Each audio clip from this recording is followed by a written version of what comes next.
Now, your forecast first, sponsored by Matex Heating, Cooling, and Plumbing. It's been cloudy all day today, and we have more cloud cover across central Illinois. Temperatures are ranging from 67 degrees in Pontiac, 68 in Watseka, and 70 in Bloomington, to 77 in Mattoon and 83 in Effingham. Again, we're dealing with this big temperature range with our high temperatures this afternoon, thanks to the cloud cover as well as that front that continues to be draped across our area. As you can see, though, from our Carriage Crossings weather camera from Danville on a roof from Doggett, the cloud cover is there, and we're expecting that to last actually not only tonight but into the weekend as well. Winds are out of the northeast right now between about 5 and 10 miles per hour.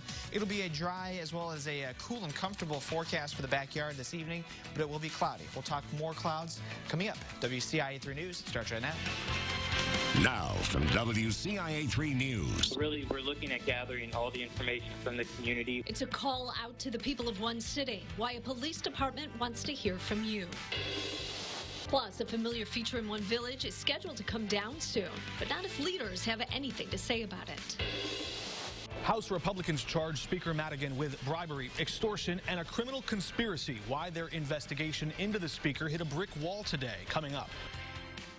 You're watching your local news leader. This is WCIA 3 News at 5. Input from the community is invaluable. And that's why they want to hear from you. There's a lot of controversy lately about police departments, but Champaign police are trying to help with that. Good evening. I'm Jennifer Roscoe. They're asking people from the community to talk to them about what works and what doesn't. WCIA 3's Courtney Bunting is with us now. So, Courtney, how are they doing this? Well, Jennifer, they're holding what they call community listening sessions, and those will basically be meetings where they hear from you. Police are asking anyone with ideas or interests to come out, and they'll take your suggestions at those meetings and use them to impact policies in the future. Chief Cobb says now more than ever, it's important the department listens to the community. I talked to Public Information Officer Tom Yelich, and he says they want people to feel like they have a partnership with police.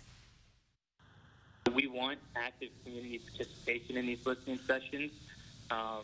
We hope there's a lot of participation, and obviously there's a lot of interest in this topic, not just in our community, but around the country.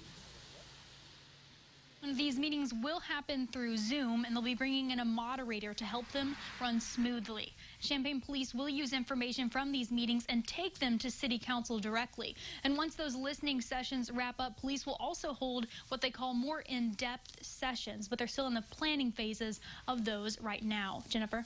All right, Courtney, thank you. Right now, there are 5 of these meetings scheduled. They'll start in 2 weeks and run through mid-October. For these specific days and times, just go to our website. State police say a murder suspect is still on the run. They're searching for 19-year-old Rick Medor. He's wanted for the shooting death of 19-year-old Kyle Johnson in Olney on Sunday. Medor is considered armed and dangerous. State police arrested 33-year-old Tara Hawes yesterday in connection to the shooting. She's facing first-degree murder by accountability charges.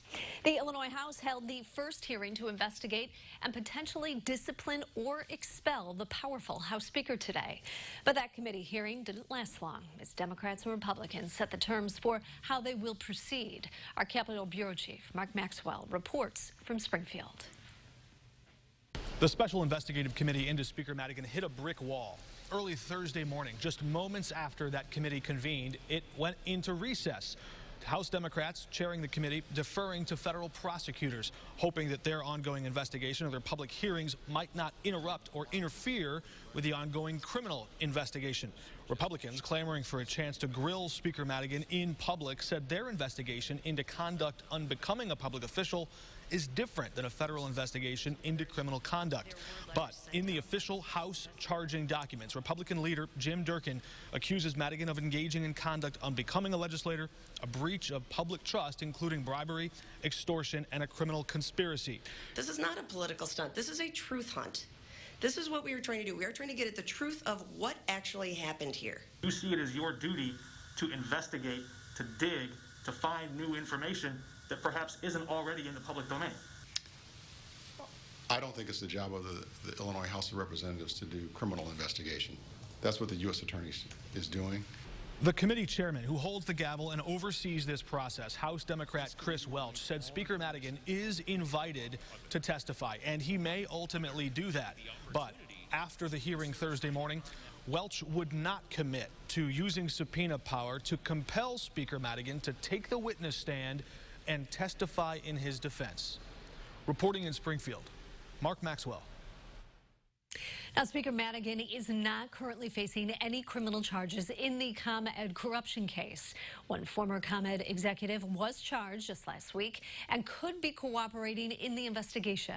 Madigan did not respond to today's hearing, but said in the past he did nothing wrong.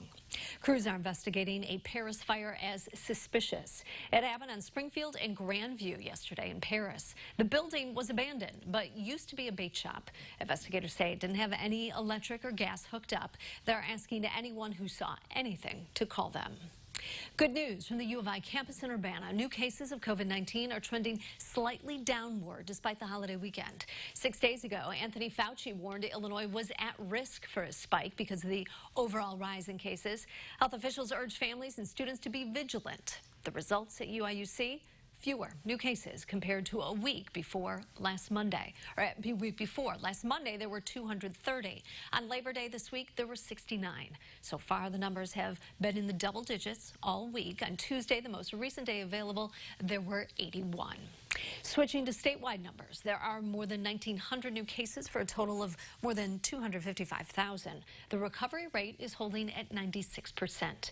28 more people have died for a total of more than 8,200. It's not only more space for animals at one shelter, how renovations can also help them get new homes. Plus, the missile in front of Chanute is coming down, but some are still hoping it can have a future.